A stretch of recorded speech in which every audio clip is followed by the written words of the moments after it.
درود پڑھنے کے فائدے آخرت میں تو ہو گئی، شفاعت ملے گی، آپ کا قرب ملے گا، آپ کے ہاتھوں حوض کوثر پہ پانی ملے گا، لیکن دنیا میں بھی اس کے فائدے ہیں. اور یہ تجربہ شدہ بات ہے کہ جس کی زندگی میں مشکلات آ جائیں، جس کی زندگی میں پریشانیاں آ جائیں، وہ درود شریف کی کثرت کر دے.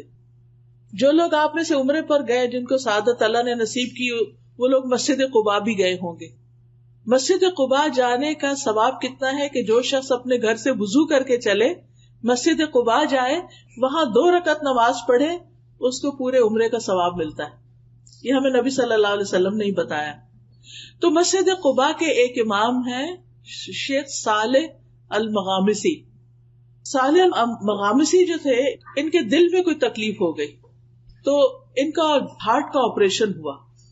جب ہارٹ کا آپریشن ہوا، آپریشن تو اچھا ہو گیا، لیکن نیکسٹ ڈے پتا چلا کہ خون واپس دل کے اوپر جم رہا ہے اور بہت خطرناک صورت پیدا ہو گئی ہے اور دوبارہ آپریشن کرنا پڑے گا. اب جب وہ ہوش میں تھے، وہ خوش تھے پہلے کہ میرا آپریشن کامیاب ہو گیا، لیکن انہوں نے دیکھا کہ 10 ڈاکٹر آ گئے اور وہ آپس میں ڈسکشن کر رہے ہیں، تو ان کو سمجھ آئی کہ یہ کوئی مسئلہ گڑبڑ ہے. بہرحال انہوں نے آ کے خبر سنائی کہ آپ کا آپریشن دوبارہ ہوگا. اب آپ سوچئے کہ ایک شخص ایک دفعہ سرجری سے گزرا ہے اور دوسری دفعہ اب اس کی سرجری ہونے لگی ہے. تو اب کیا ہوا کہ کہتے ہیں کہ شیخ یہ خبر سن کے بے ہوش ہو گئے اور کلمہ پڑھنے لگے، اشہد ان لا الہ الا اللہ اشہد ان محمد رسول اللہ. کہ انہیں یہ لگا کہ اب تو میں دوبارہ بچتا نہیں ہوں، میری تو جان جانے والی ہے. اور اس کے ساتھ ہی انہوں نے کہا کہ ٹھیک ہے، آپ آپریشن کرتے تو کر لیجئے.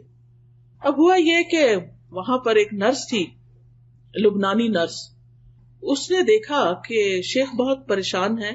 وہ شیخ سے بڑی متاثر تھی. وہ پتا چلا کہ مسجد قباء کے امام ہے، تو آپ سوچئے کہ اگر ہمیں بھی پتا چلے تو ہم ضرور زیارت ملاقات کے لیے جائیں کہ اتنی بڑی شخصیت آئی ہے. تو نرس کو جب پتا چلا کہ شیخ کا آپریشن دوبارہ ہو رہا ہے اور اتنی بڑی تکلیف دوبارہ اٹھانے لگے ہیں، تو چونکہ لبنانی بھی عرب ہوتے ہیں، تو وہ شیخ سے کہنے لگی، یا صالح صلی علی النبی وربی یفرج. شیخ صالح تم درود کیوں نہیں پڑھتے؟ اللہ مشکل آسان کر دے گا. سبحان اللہ. شیخ نے اسی وقت شروع کر دیا، اللہم صلی علی محمد وعلی آل محمد، اللہم صلی علی محمد وعلی آل محمد. پڑھنا شروع کر دیا. شیخ اپنا یہ قصہ خود سناتے ہیں صحیح ہونے کے بعد، قسم اٹھا کے کہ کوئی چیز اندر تبدیل ہو گئی. یہ درود پڑھ رہے تھے اور کوئی چیز اندر تبدیل ہو گئی، اور جو میرے آپریشن کے لیے سارا تیاری کر کے رکھی ہوئی تھی وہ دھری کی دھری رہ گئی. یعنی کہ اینڈ میں دوبارہ انہوں نے جب ہارٹ کو سکین کیا ہوگا یا جو بھی اللہ جانے کیا، جب انہوں نے الٹرا ساؤنڈ کی اسکرین دیکھی تو حیران ہو گئے کہ یہ تو سب کچھ ٹھیک ہو گیا ہے، سب تبدیل ہو گیا ہے اندر، تب ضرورت نہیں رہی. اور شیخ اس وقت پھر رونا شروع ہو گئے کہ یہ درود شریف کی برکت سے ہوا. تو آپ دیکھیے کہ یہ کسی عام انسان کا قصہ نہیں ہے.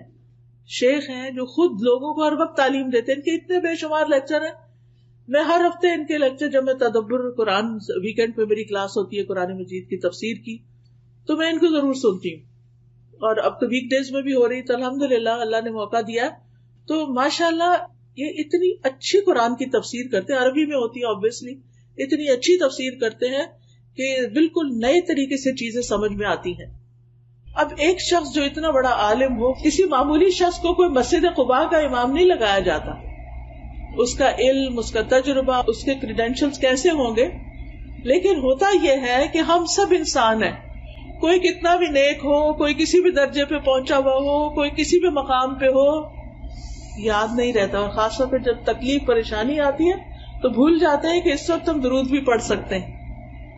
تو اس وقت ہو سکتا ہے کہ ایک بالکل عام شخص جس کے پاس بہت نالج نہ ہو، لیکن اس نے ایک چیز پکڑی ہوئی ہو علم کی اور اس پر عمل کرنے والا ہو سکتا ہے وہ نرس خود بہت پڑھتی ہو. تو جو شخص خود کوئی چیز کرتا ہے، جب وہ کچھ کہتا ہے تو اس کے کہنے کا اثر بھی اور ہوتا ہے، اور پھر دوسرے پہ جو اثر ہوتا ہے اور دوسرا جب وہ کام کرتا ہے اس کو بھی فائدہ ہوتا ہے، کیونکہ نیک عمل کی برکتیں بہت ہوتی. وہ خاتون نے کا کہنا اور شیخ کا پڑھنا اور یہ سب چینج ہونا، اور انہوں نے واقعہ بیان کیا اور قسم کھا کے بتایا کہ یہ بالکل سچا واقعہ ہے. تو اس سے یہ پتہ چلتا ہے کہ ہم میں سے ہر ایک کو اپنی زندگی میں درود شریف کی کثرت کر دینی چاہیے. اور خاص طور پر جمعے کے دن جو ہے وہ آپ صلی اللہ علیہ وسلم نے خود حکم دیا ہے کہ جمعے کے دن یعنی جمعے کی رات سے ہی شروع ہو جائے. جمعرات کا دن جب اینڈ ہوتا ہے اور مغرب ہو جاتی ہے تو جمعہ شروع ہو جاتا ہے. عربی زبان میں رات پہلے آتی ہے کیونکہ لونر کیلنڈر استعمال کرتے ہیں نا، چاند کا رات والا، تو وہ چاند کے نظر آنے سے شروع ہو جاتا ہے نا کیلنڈر. یعنی جس وقت چاند نظر آئے مہینہ شروع ہو گیا، رمضان شروع ہو گیا، آپ روزے سے پہلے ہی تراویح شروع کر دیتے ہیں. لیکن جو دوسرا کیلنڈر ہے ہمارا شمسی کیلنڈر، چونکہ ہم سورج کے ساتھ وہ سب کرتے ہیں تو وہ ہمارا دن سے کیلنڈر شروع ہوتا ہے، ان کا رات سے شروع ہوتا ہے. تو جتنا بھی عربی میں رات کا ذکر پہلے آتا ہے. تو جب رات ہو جائے یعنی کہ جمعرات ختم ہو اور جمعے کی رات شروع ہو جائے تو درود کی کثرت شروع کر دیا کریں. اللہ ہم سب کو توفیق عطا فرمائے، کیونکہ نبی صلی اللہ علیہ وسلم کا نام سنتے ہی ہمیں پڑھنا چاہیے، نماز میں پڑھنا چاہیے، دعا سے پہلے پڑھنا چاہیے، کسی مجلس میں بیٹھے ہوں تو پڑھنا چاہیے. رسول اللہ صلی اللہ علیہ وسلم نے فرمایا جو لوگ کسی جگہ پر مجلس کریں، یعنی کوئی سوشل گیدرنگ بھی ہے لیکن اس میں اللہ کا ذکر نہ کریں اور نہ اپنے نبی پر درود بھیجیں تو وہ ان کے لیے نقصان کا باعث ہوگی. اللہ چاہے تو اس میں اگر کوئی ایسی چیز ہوئی تو اس پہ انہیں پکڑ سکتا ہے، چاہے تو انہیں بخش بھی دے. اسی طرح جو لوگ کسی مجلس میں بیٹھے اور وہاں وہ اللہ کا ذکر نہ کریں اور درود نہ پڑھیں تو وہ مجلس قیامت کے دن ان کے لیے حسرت کا باعث ہوگی. یعنی آپ لوگوں سے شرمائے نہیں کریں، آپ جہاں بھی ہوں بات کریں، لوگوں کے جو ڈسکشن ہو رہی ہے اس میں حصہ لیں اور بیچ کے گیپس میں درود بھی پڑھ لیا کریں. اسی طرح اذان کے بعد درود پڑھیں، مسجد میں داخل ہوتے وقت درود پڑھیں، اللہم اغفر لی ذنوبی وافتح لی ابواب رحمتک، اور پھر اللہم صلی علی محمد وعلی آل محمد. پھر صفا مروہ کی سعی کرنے کے نصیب ہو، آپ جس وقت طواف کر رہے ہوں اس میں بھی، اور خاص طور پر جمعے کی رات اور جمعے کے دن نبی صلی اللہ علیہ وسلم نے خاص طور پر اس کی تاکید کی. پھر جب نماز جنازہ ہوتا ہے تو اس کی دوسری تکبیر جب ہوتی ہے اس کے بعد بھی درود پڑھا جاتا ہے. قنوت نازلہ میں پھر نبی صلی اللہ علیہ وسلم کا نام لکھتے وقت صلی اللہ علیہ وسلم لکھنا چاہیے، اور ہر وقت چلتے پھرتے، کھانا پکاتے، اٹھتے بیٹھتے، لیٹتے، رات کو سوتے وقت آپ درود پڑھتے پڑھتے سو جائیں. رحمتیں آ رہی ہیں آپ کی اور آپ نیند کی آغوش میں چلے جائیں. کچھ لوگوں کو انسومنیا ہوتا ہے تو اس کا ایک بڑا اچھا یہ طریقہ ہے کہ آپ درود پڑھنا شروع کر دیں، تسبیح کرنا شروع کر دیں. اور اسی طرح ایک نسخہ کسی نے بتایا تھا کہ سورۃ کہف میں آتا ہے نا کہ جب وہ کہف میں جو لیٹے ہوئے تھے وہ سو گئے تھے، وَتَحْسَبُهُمْ أَيْقَاظًا وَهُمْ رُقُودٌ، یہ اگر آپ پڑھنا شروع کریں تو نیند آ جاتی ہے. یعنی کچھ لوگوں کو نیند نہ آنے کا پرابلم ہوتا ہے نا، ویسے نیند آ رہی ہے جو ہی لیٹیں گے نیند غائب.